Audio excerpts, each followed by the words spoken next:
Hi again, this is Eva. Tonight I wanted to talk about something that's kind of close to my heart. It's about the prevalence of women turning to drugs and the reasoning behind it being something that's a little surprising.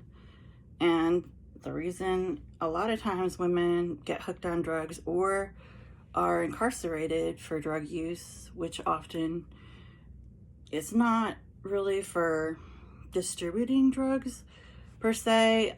Oftentimes with women who are incarcerated, it has to do with stealing property, damage. Like they're trying to do robberies to feed their habit, or they are in cohorts with the male or multiple males who they're doing drugs with, and they either commit crimes or stash drugs or are a drug mule. I mean, whatever different way you want to go about it. But the point is, it's kind of non-traditional. Whereas like men, typically it's for drug-related issues, especially with incarcerations. Usually there's violence. Usually there is, of course, theft and breaking in homes and all that. All that stuff, carjacking and all that. But the difference is they're not starting their drug use per se through the vehicle of being in a relationship with a woman. However, statistics show that women, at least a third of them, probably a lot more, are predominantly, their drug use starts with being in a relationship with a man, a romantic relationship. So how do I know this information besides research I did or statistics I looked at? Well, I did do a jail library program that I started as an assistant in, and then ended up taking it over after she went in a different field, the person who created it. And once I did that, I was very much around maybe for 2 years incarcerated people in the community, and then after that maybe another 6.5 years around post convicts. So they would be released from jail, but they would be living in a halfway house. It's not a halfway house, it's like the corrections dormitories. So it's like a work release program. All right, so I did library service as a volunteer for a long time doing that, and one of the areas I did that in was the women's dormitories. And mostly we did just talk about books, but I would of course hear things here and there. And then I also taught at a methadone clinic through doing also library education, or it was like for the library, but I was basically teaching them whatever topic they wanted me to teach. So sometimes I would teach nutrition, other times I would teach self-esteem building, or how to start your own business, or finances, or I did a whole lot of nutrition stuff and health and wellness, because a lot of them, their bodies were really broken down. And there was also a decent amount of pregnant women in that program. So I did have some parenting stuff. But anyway, that is also combined with my own experience a very long time ago. I want to say it was 27 years ago that I had a really unpleasant but educational experience, I will say, when I got involved with hard drugs because of a relationship. And that went on for, I guess, 3 years.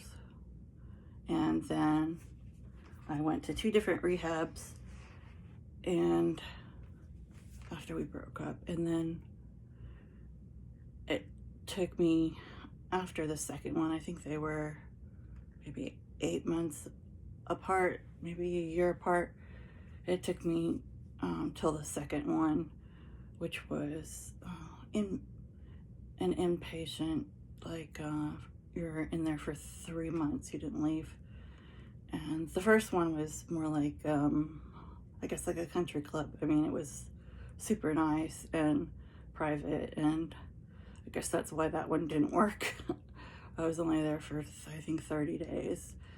So I think the problem with that one is then I went right back in the same environment, and I was not in the same relationship, but I was around the same neighborhood and the same people, places, whatever they say, people, places, things. But once I was able to physically kick it, well, it's my early 20s, mid 20s. Once I was able to do that physically, completely, and be off it for, I think, after I was off it for maybe six solid months, it was like I started to become like myself again, and then it just, it all vanished. Like any desire I had for anything like that, it was completely removed. Because like I really hadn't been, I mean, everybody's story is completely different, and this is just my story. It has nothing to do with anybody else. But for me, it was more about the relationship. It was more about the codependency of the relationship. And it was significantly less about the drugs. And it happened slowly over a long period of time. It wasn't like I immediately got involved in something like that. And it was really not my scene, and I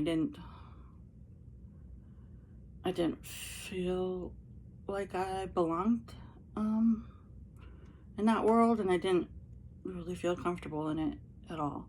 But I would say for myself, it was the relationship, and it was a sort of blind devotion of somebody who's codependent and just basically does whatever. You know, nobody was coercing me. It wasn't like my relationship that I had in high school, where I was with someone who was significantly older, and that was more like a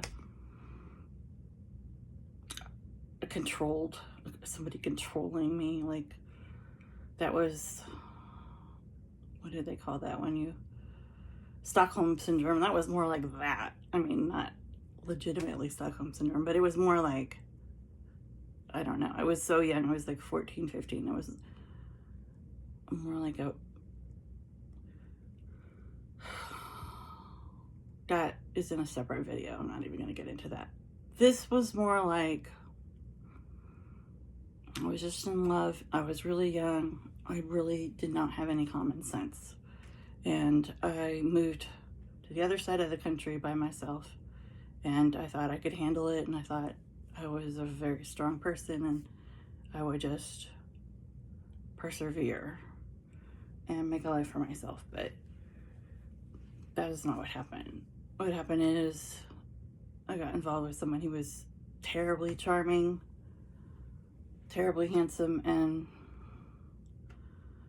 terribly addicted to drugs. But I actually did not understand that at the time, because he wasn't really doing hard drugs at that point. And then as it went on and on, we started going to, I guess, what did they call those things? Oh, raves. Like, yeah, we were going to these raves, and people were doing like ecstasy, and there was just all this, I think that was like, this was out west on the shore. And it was the whole, I guess, party scene, which I'd never really ever been part of. And it was kind of intoxicating, and, I was kind of young and stupid, and I had that sort of idea that, oh, you just do something for the weekend and then you just go back to work on Monday and like that'll be fine. And that's actually not how I'd ever lived my life. And in fact, in college, I was kind of a nerd and really studied all the time. I mean, I had a lot of fun with my friends, but it was kind of boring fun. I certainly did not act like that at all. So this was a completely different world. I want to say that it was a little bit Great Gatsby, where like in Great Gatsby, I don't know if anybody knows that book, but Great Gatsby, it's a story of a man who I can't remember if he was orphaned or not, but anyway, he doesn't have a future. He's doesn't have a family that really cares for him. He's kind of nondescript, and he's living kind of, I can't remember if it's the Midwest. He's living somewhere that's like really mundane, and he basically makes up his whole identity. He makes up a name. I can't remember how. He makes a fortune somehow, and then he just starts dressing like the part of someone who, this was like in the 1920s, before the Great Depression and the stock exchange crash.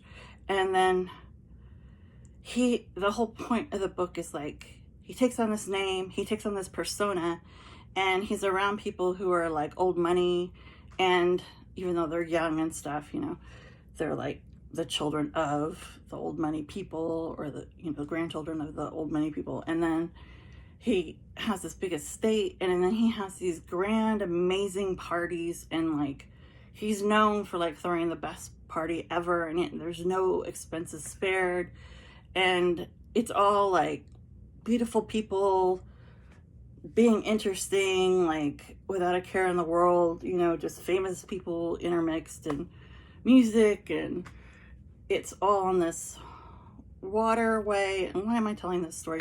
Because it's gonna sound really naive and silly, but I honestly, it was kind of like that out in California. It was kind of like I was kind of dazzled, like, by all those people and all those places I went. And he got me into places that clubs and things that I'd never seen, places like this. So it was all very razzle dazzle and exciting, and I was in the best shape of my life, and I was young and carefree, or whatever you are before you have a family and bills and huge responsibilities. I mean, I had bills, but they were like for one person. So I do think that had something to do with it. The world that was being presented, along with the substances, and then along with the codependent relationship, it all sort of worked together, and it sort of created this, I don't want to be cheesy and say like a dreamlike atmosphere, but it kind of was like that. It was something that, like, I would like to think if I was a sophisticated city person, like, I would have been way smarter and not have when I look back at it, it's like I fell for a lot of like really predictable things. Like, when I look back at it, it's like he definitely was kind of a con artist. He definitely was, well, he was a model, and he definitely like was so charming, so like he had the looks, that he could just sort of mesmerize. I don't know, it's like I used to call him like the Pied Piper. It's like he was like that. And why am I bringing up this really embarrassing story about myself? Well, I guess I didn't even mean to tell it like this, but I'm being like super vulnerable here, and I'm telling you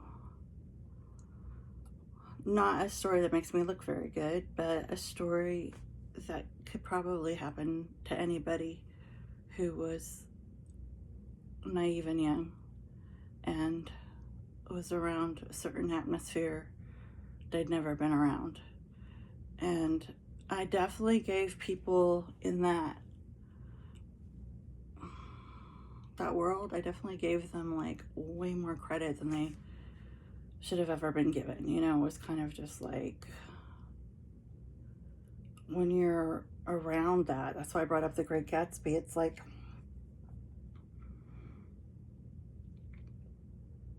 you don't really want it to end. It's also exciting, and it looks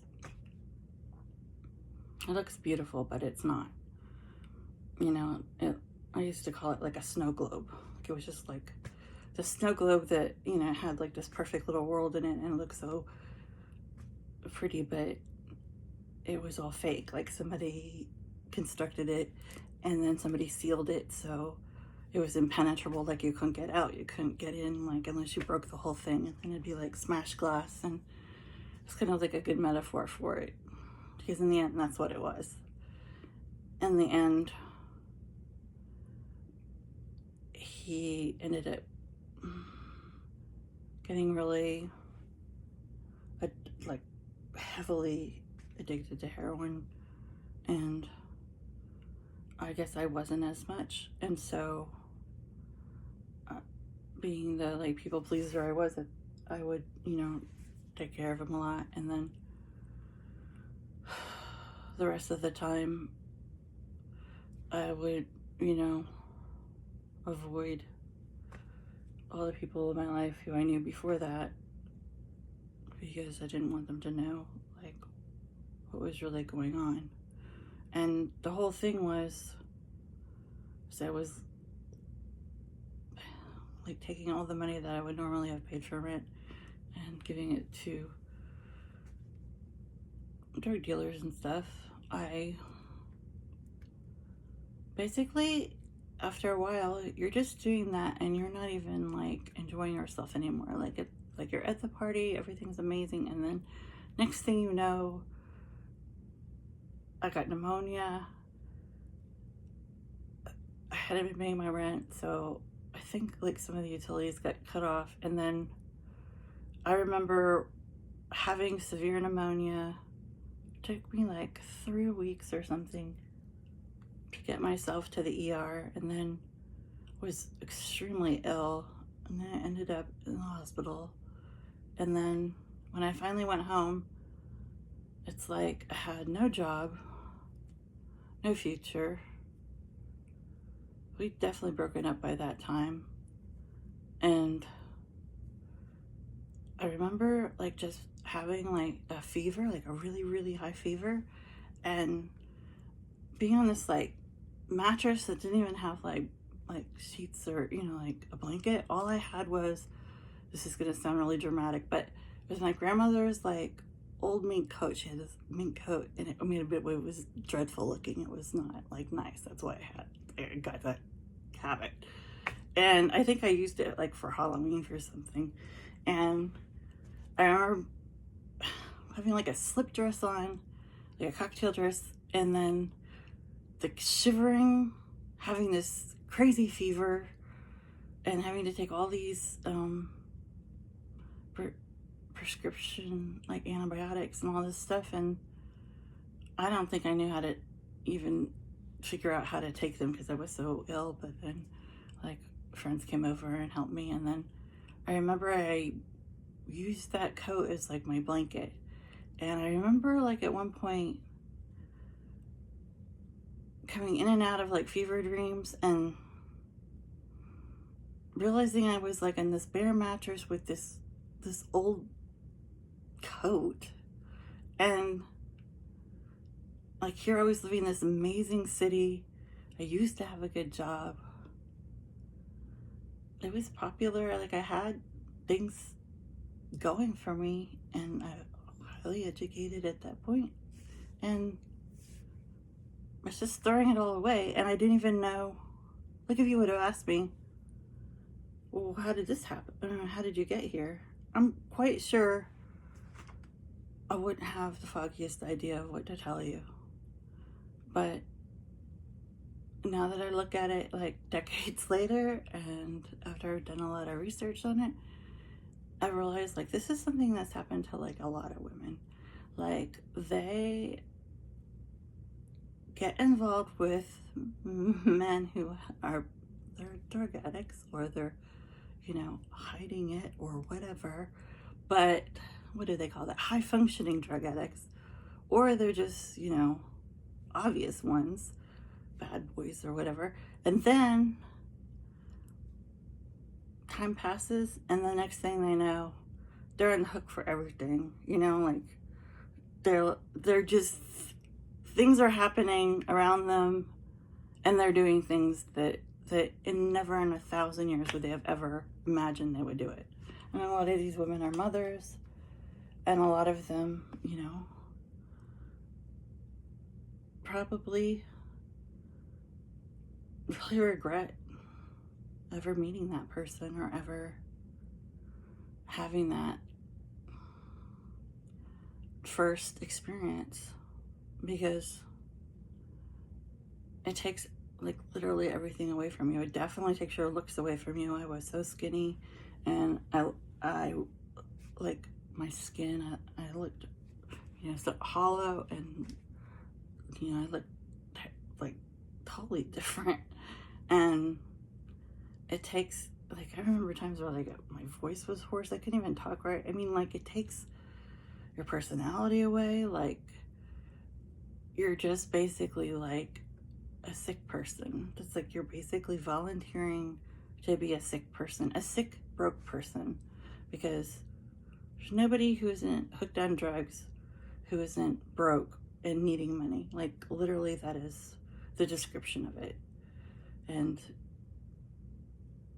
it's like the worst existence. And honestly, like, the thing that I found the worst about it is you don't have like a good reason. Like, it's not like you have cancer, it's not like you lost you know, you had a miscarriage. It's like you have voluntarily taken your life and flushed it down the toilet. Like, you, anything you say to people, if you told them the truth, your family or friends or anything, or even if you told like somebody you just got close with, it's like, what can you say that's going to be like digestible by another person in a way that wouldn't make you morally reprehensible? I mean, basically, there's no good reason whatsoever to ruin your life and then risk being incarcerated, risk getting a disease, risk losing your children, your housing, like your dignity. Some women lose their teeth. I mean, and for what? Because you're definitely not feeling good anymore. You definitely probably hate that relationship you did all this for. You're just one step away from being homeless, really. And it's all like a string of bad decisions that sort of multiplied on themselves. And I actually, you know, really took a look at that when I was in rehab the second time, about how much of it was physical. Like, I really thought long and hard about, if I hadn't been trying to avoid being in withdrawal, would I have still done that? And the answer is no. Like, no. I hated my life. But the withdrawal is so, it's so painful. Like, I can honestly say, and I know this is like a terrible thing to say, I would definitely rather have another baby without any epidural or anything than go through drug withdrawal. Like, that's how bad it was. Think about that for a minute. I mean, I would really rather have abdominal surgery than go through that. I mean, it was excruciating. And I don't know if the shame of it made it even worse or what, or if it was just the actual physical pain. Like, I really wish people would, like, know this stuff. Like, I almost think, like, it needs to be taught, like, I don't know, high school or college or something, because I did not understand what that was. Like, I had no idea that, like, you literally, you can't eat, you can't sometimes even, like, I don't know, like, just, like, even, you can't sleep, you can't function, you can't talk right, you can't, everything's broken down. And it's like your real person is, like, somewhere, it's like a ghost, like it's gone. Like, it's somewhere in you, but it's not you. Like, you're not presenting that to the world anymore. The good news is that you can get off drugs and reclaim your life, and that is the saddest thing I feel like about mental illness. That is, like, the great tragedy, in my opinion, and only my opinion, that is something that you can't go to rehab for and go through detox and go through programs and struggle to gain trust with your family and friends over quite a long period of time before anybody's ever going to trust you again, or you're ever going to get your personality back. But eventually you can, if you're not far gone or you didn't damage your brain from it. But with mental illness, like severe mental illness, like what I experienced with my mother, there's nowhere to go. I mean, like, it depends on your mental illness, of course. There's much less severe mental illnesses where you can go to, like, a mental health institute and get your drug regimen fixed and get your therapy back on track and get your, like, physical and mental health normalized again, and you can be, like, I felt like totally recovered in myself again. But I feel like for the severely mentally ill, it's like, it's almost like they live the life of somebody in withdrawal from hard drugs, like, or on drugs, the bad part of it, like, and there's no way they're gonna have relief from it. And I know I thought a lot about that, because there were so many people, especially in the jail, who clearly were mentally ill, and they were also, addicted to drugs. You still want the air on? It's fine. And so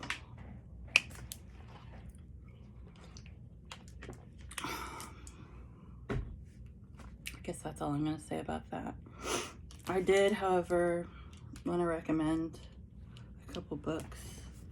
This one is called Clean, and it's, I don't know if anybody's heard of the book, Beautiful Boy. It was really popular book. They made it into a movie, and the son and the father have gone on, like, many talk shows. But it's about a young man who gets addicted to methamphetamines, and I think the longest he's clean is, like, maybe 2 years, but he wrote a whole book about it. It's all true story. And, it starts off, it's actually really tragic at the beginning, because he's, like, stealing from his parents. It's actually really horrible, but he ends up getting clean, and then him and his dad go around and do talks all around the country. And his dad wrote this book, and it's really about the rehab industry and like how much of it is like for profit, like is it really helping people, and then sort of pointing out what constitutes a facility or a treatment that actually works and what's just, you know, like I said, a fancy country club. And then I've used this book and taught this one before. It's Wally Lamb, who was like one of Oprah's favorite guys. That she actually, I think she's doing one of his new books on her Oxygen Network right now, his newest book. But he wrote She's Come Undone, and he's done quite a lot of bestsellers. But this is about him spending a year at a women's correctional institution, and he actually teaches writing to them. And this is like a collection of their writing, the inmates. So I love this book. Anyway, I was going to talk about compare what I'm talking about to Great Expectations, the separate piece, and I was going to maybe talk about Frankenstein, but this has kind of gone on a really long time, so I think I'll save the Frankenstein for a different video, and I'll just do the other two books, and then we'll be done. I will probably, on my page, I'm only just doing a threads page at the moment, I'll put up some articles. I did already put one up about, I did see the lady who wrote Orange is the New Black, Orange is the New Black, the book. I met her in person and saw her speak because I was doing volunteer work at a women's shelter, and took the ladies to go see her because that was really inspiring. And Piper Kerman, I think her name is. And she was an international drug smuggler, not for very long, but she did it for her lesbian lover. They were living abroad, and she got caught, and then she got a federal sentence of, I want to say 19 months. I think so.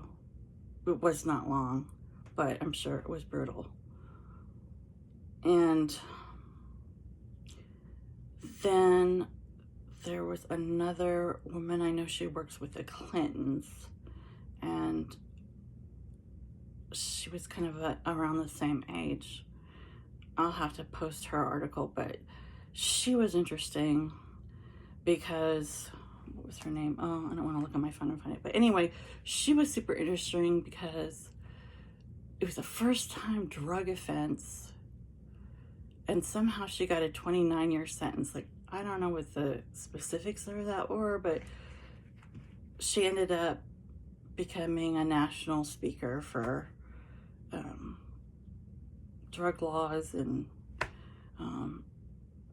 helping change laws, and be a speaker for addiction agencies and stuff. And I think she only ended up serving like 6 to 9 years or something, but that story was fascinating because really when I studied, because I took a couple classes on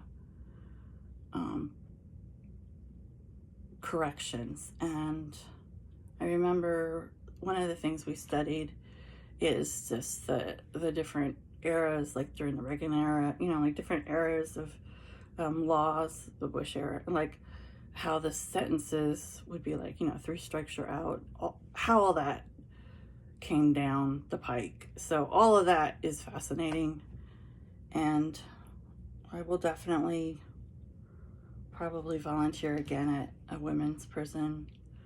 I've never got to do that. I've only done mixed gender institutions, but that is something I would like to do sometime in the future. Anyway, what was I going to say about these 2 books? Oh, the reason I was going to talk about these 2 books because I haven't talked enough about codependency and like toxic relationships, but like, don't we all know about that? basically. Like, it's saturated in the media, and like, I think everybody's in and been in at least one bad relationship where they knew 100% that the person was not good for them, and they got like 12 red flags that they could just name off, and they don't leave and they stay, and then, like, flag 15 through 18 goes up and they still stay, or they go back, or whatever. So I don't really feel like I have to explain that. When you know, you know. I mean, you may not know, like, if somebody's living a double life or something, yeah, you might not know that. Or if they're stealing from you, you might not know that. But you pretty much do know when someone's good or not good for you. If they have your best interest at heart, you can kind of figure that out by their behavior. And you can, at that point, either talk yourself into demeaning yourself and pretending like that's not happening, or you can get the fuck out of there. So I'm not going to get into what that is, because I think we all know. The two books were Great Expectations, and the reason I brought up Great Expectations, even though, like, I know everybody's probably like, oh my god, this cover of this book is like so boring and it looks Victorian and like complete snooze alert. So that writer did do Oliver Twist, which I think is like probably the book everybody likes about that he wrote. Anyway, the reason I love Great Expectations is because it's got a lot of like kooky characters.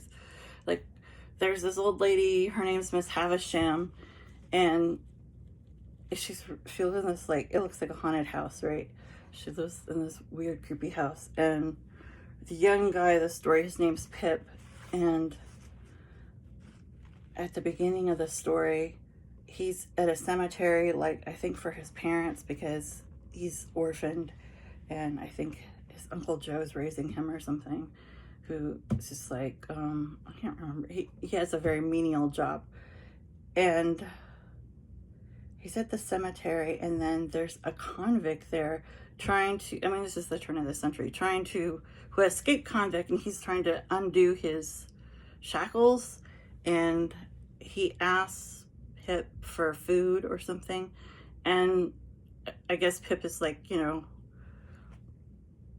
very organized person, and he happens to have like a lunch sack or something, and he gives him his food, and that comes up later in the story. But like at the beginning, you would think he's going to kill him or something, but he doesn't. And then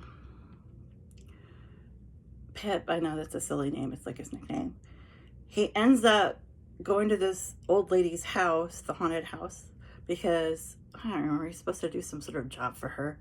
And when he gets there, she's dressed in like this weird white lace dress with like a veil, and like everything in her house is like stopped in time, and like dusty and weird, and like just looks like nothing's been changed for like decades. And like, but the rest of the house is not like that. It's just like the certain room that she is always in. And then it turns out that she got left at the altar, so ever since then, she only wears, like, I guess, wedding type dresses, or I hope that she's not wearing the same dress. But anyway, he, I think, would have never gone back there to work there again after that, seeing her, but she's kind of cuckoo. But she has this young, beautiful girl who is her, I don't know, like her adopted daughter or something. And her name is, what is her name? Estella. And the whole thing with that is he falls in love with her, the young girl. Well, she's taller than him. I mean, she's beautiful. And she's super classy. And she's a higher social level than he is. So the whole story is basically about him sort of leaving his, rough and tumble life with Joe and the wife he has, and they're just cabin living, and then he somehow gets this inheritance, and then he gets to go into the fancy city, and he's around royal people and like people of rich pedigree, and then he thinks that he can now get this Estella girl. And she starts to actually warm up to him because he has money now and he's dressing up, properly and living properly and all this stuff.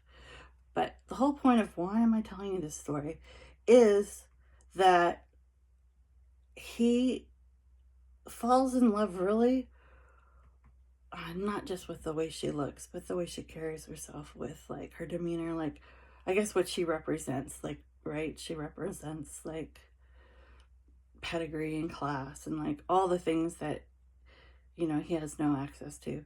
And the thing about her is, I guess she's like a little female narcissist or something, because she like she doesn't have, I don't, or a sociopath, I don't know, like I would have to really reread it and like cross-reference it with a psychology book, but she definitely is lacking feelings. That she has no, let's say, warmth or love. Let's say that. She doesn't have love for people. She doesn't have any of those qualities. But he's so loving and warm, and he's been through so much with his parents dying, and he just has a lot of, feelings. And then like there's this great part in it where it's like he feels super guilty because he leaves Joe back at the, the little hardscrabble cottage. And like, I think at some point, I don't know why Joe finds this out. Maybe it's a letter or something, because it is the turn of the century. Somehow Joe finds out that he had said something like sort of putting down the way he was raised, just to gain like favor with this new group of people he's with. But he kind of doesn't really mean it, but he just does it because he's trying to get this girl, right?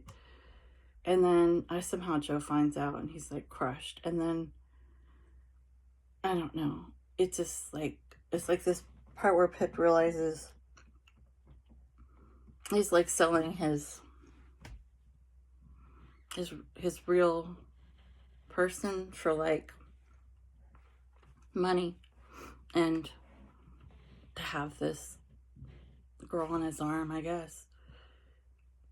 Like, he's lying, pretending, or I guess pulling a Gatsby.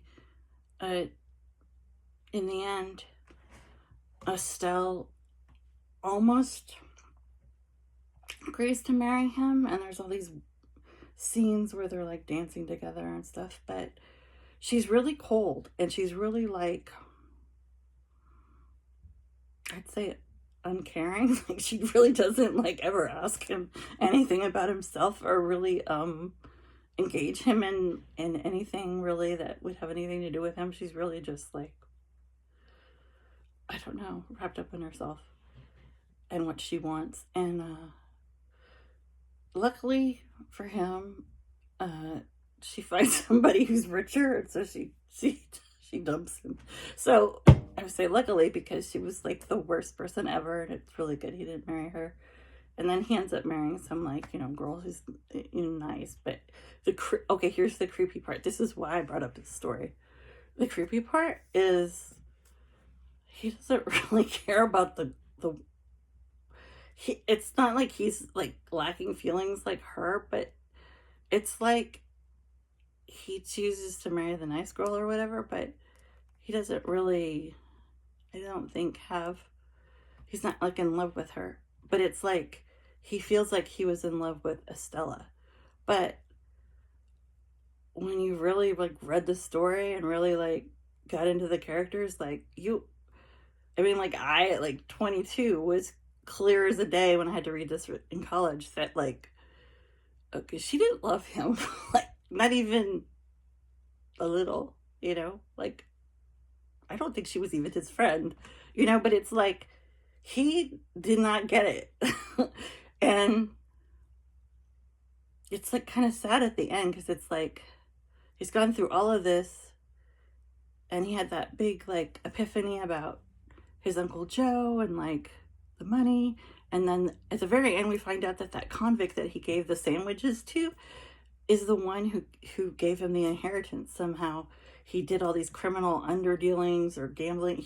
He got out of jail and he ended up doing all these con jobs, and he amassed this fortune, and he wants to pay Pip back. So he like anonymously gives him this money for, you know, his future.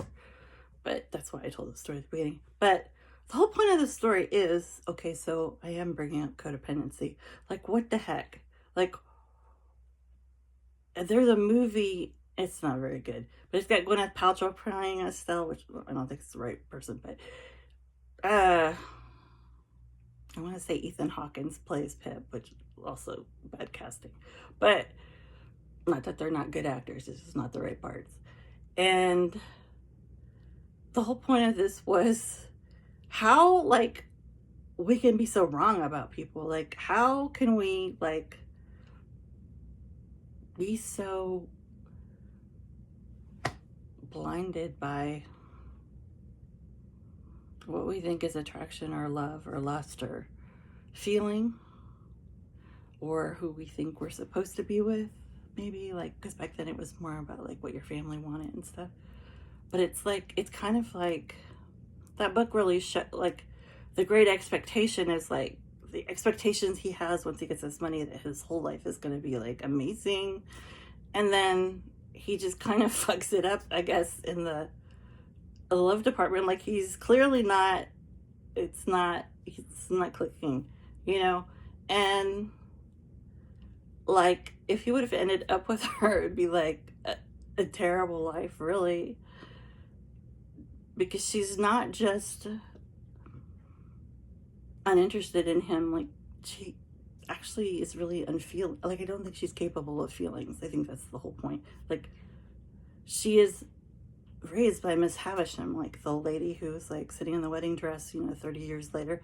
I mean, like, that's, she did it on purpose. That's how you also find out at the end of the book, that she purposely raised Estella to be like that. Like, she did all of that to get back at men. This is like kind of weird, but great story.